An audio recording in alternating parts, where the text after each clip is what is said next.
علیکم جی. امید کرتا ہوں آپ سب لوگ خیریت ہوں گے. اللہ آپ سب کو اپنے ذمان میں رکھے, پریشانیاں دور فرمائے. اللہ کے ساتھ کسی کا محتاج نہ کرے, اپنی ذات پر محتاج رکھے. آمین.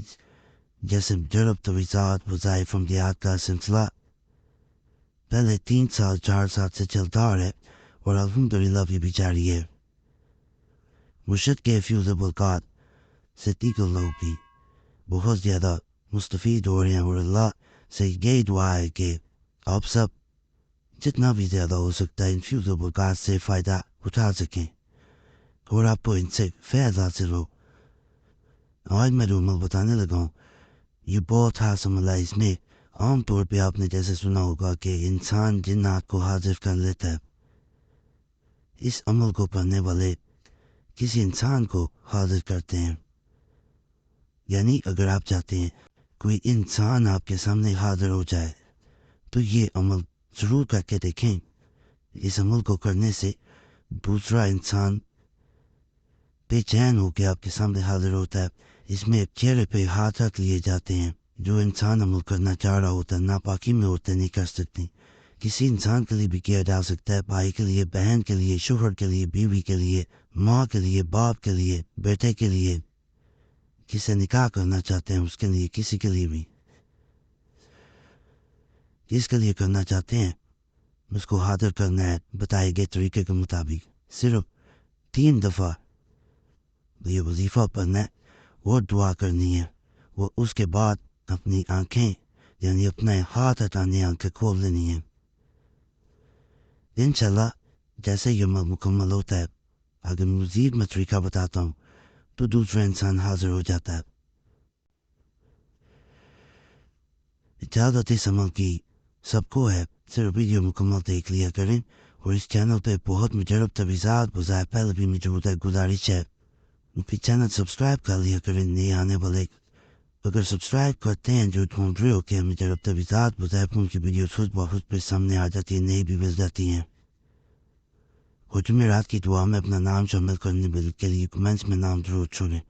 باقی عمل کی طرف چلتے ہیں, پھر ویڈیو بھی ہو جاتی ہے. اس عمل میں ایک بات میں بڑی آپ کو واضح کر دوں. عام طور پہ لوگوں کا سمجھنا یہی ہے کہ جنات کو حاضر کرنا مشکل کام ہے, لیکن میرے نزدیک ایک انسان کو جو اسی انسان کے لیے خود بے چین ہوتا ہے, جس کو کسی دوسرے انسان کی ضرورت ہوتی ہے, طلب ہوتی ہے, جو طالب ہوتا ہے, انسان کو حاضر کرنا زیادہ مشکل ہے.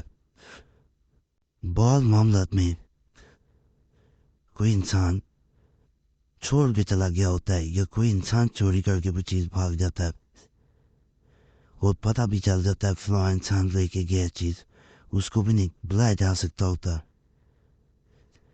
انسان کو حاضر کرنا ذرا مشکل کام ہے. جنات کو حاضر کر کے واپس بھیجنا یا اسے قابو میں لانا مشکل کام ہے.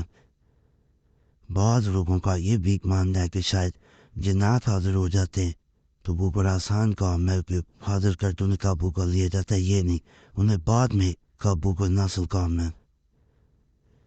اسی طرح انسان کو بلانا یا حاضر کرنا ایک مشکل کام ہے, لیکن یہ جو عمل میں آج بتاؤں گا اس کے ذریعے کسی بھی انسان کو حاضر کیا جا سکتا ہے. اس عمل میں سب سے پہلے ایک وقت مقرر کیا جاتا ہے. باوضو ہو جانا ہے. باوضو ہونے کے بعد قبلہ رخ ہو کے کھڑے ہو جانا ہے. درود پاک پڑھیں. درود پاک پڑھنے کے بعد آپ نے اپنے چہرے پہ ہاتھ رکھ لینے ہیں.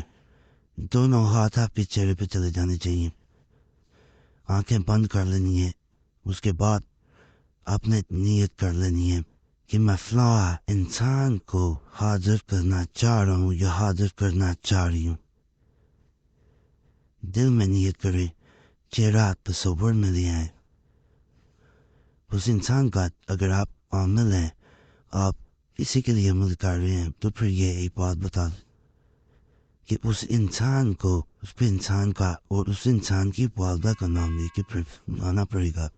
بن یا بنت اگر مرد ہے, بن لگائیں اس کے ساتھ, پھر ماں کا نام, پہلے اس کا پھر بن پھر ماں کا نام.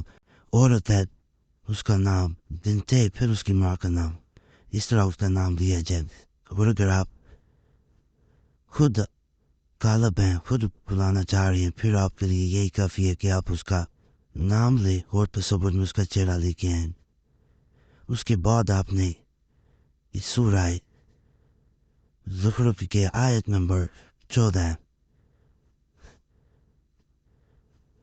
یہ قرآن پاک کی 43 نمبر سورہ، اگر آپ کو نہ سمجھ آئے تو آپ خود بھی دیکھ سکتے ہیں قرآن پاک میں۔ اس کی آیت 14 یہ سکرین پہ نظر آ رہی ہوگی، آنکھیں بند کرنی ہیں، اسے قبلہ رخ منہ کر کے آپ نے پڑھنا ہے، صرف 3 دفعہ۔ 3 دفعہ پڑھنے کے بعد آپ نے چہرے سے ہاتھ ہٹا لینے ہیں۔ اگلے دن دوبارہ یہ عمل کریں گے، 3 دن پورے کرنے پڑیں گے، اگلے دن دوبارہ عمل کرنا ہے، اگلے دن آپ نے 9 دفعہ یہ پڑھنا ہے، اور آخری دن تیسرے دن 21 دفعہ پڑھنا۔ وہ انسان حاضر ہو جائے گا، چاہے جہاں پہ بھی ہو، یہ 7 سمندر پار بھی اثر کرتا ہے، اگر وہ اتنا دور ہے کہ اسے آتے وہ وقت لگے گا تو وہ وقت لگے گا، لیکن یہ اثر کر کے دکھاتا ہے۔ اس میں آیت کو آپ کو پڑھ کے بھی سنا دیتا ہوں تاکہ مشکل پیش نہ آئے۔ اعوذ باللہ من الشیطان الرجیم، بسم اللہ الرحمن الرحیم، وَإِنَّا إِلَىٰ رَبِّنَا لَمُنْقَلِبُونَ،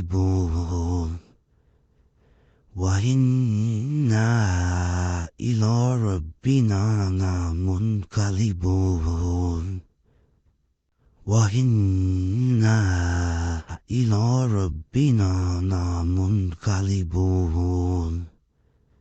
اس طرح آپ نے اس آیت مبارکہ کو 14 نمبر آیت ہے، یہ صرف 3 دفعہ پہلے دن، پھر دوسرے دن 9 دفعہ، پھر تیسرے دن 21 دفعہ۔ ہر دفعہ جب بھی پڑھیں اپنے چہرے پہ ہاتھ رکھنے، آنکھیں بند کر لینی ہے، نیت ویسے کرنی ہے کہ بلا رکھ ہو کے کھڑے ہونا، اگر ناپاکی کے دن درمیان میں آ رہے ہیں پھر یہ عمل نہ کریں، پھر کوئی فائدہ نہیں ہوگا۔ اگر ایک دفعہ مکمل ہو جاتا ہے، وہ انسان حاضر ہو جاتا ہے، پھر 1 ہفتے کے وقفے سے دوبارہ بھی یہ کیا جا سکتا ہے، زندگی میں دوبارہ کیا جا سکتا ہے۔ دوسرا انسان حاضر ہو، ذکر نہ کریں کہ میں نے یہ عمل کیا تو پھر حاضر ہوا، کیونکہ پھر اثر جاتا رہتا ہے، اس لیے بتانا ضروری ہوتا ہے۔ جھوٹ، بہتان اور ایسی باتوں سے اجتناب کریں جیسے زنا ہوتا ہے، کیونکہ پھر اثر کم ہوتا ہے۔ بہت مجرب عمل ہے جو لوگ کسی انسان کو اپنے پاس بلانا چاہ رہے ہوتے ہیں، حاضر کرنا چاہ رہے ہوتے ہیں، انشاءاللہ اس سے فائدہ ہوگا۔ اس کے بارے میں کچھ سوال ہو ضرور کمنٹس میں پوچھے، ضرور کوشش کروں گا جواب دینے کی۔ فائدہ ہو، اللہ کا شکر ادا کریں، دعاؤں اجازت رکھیں۔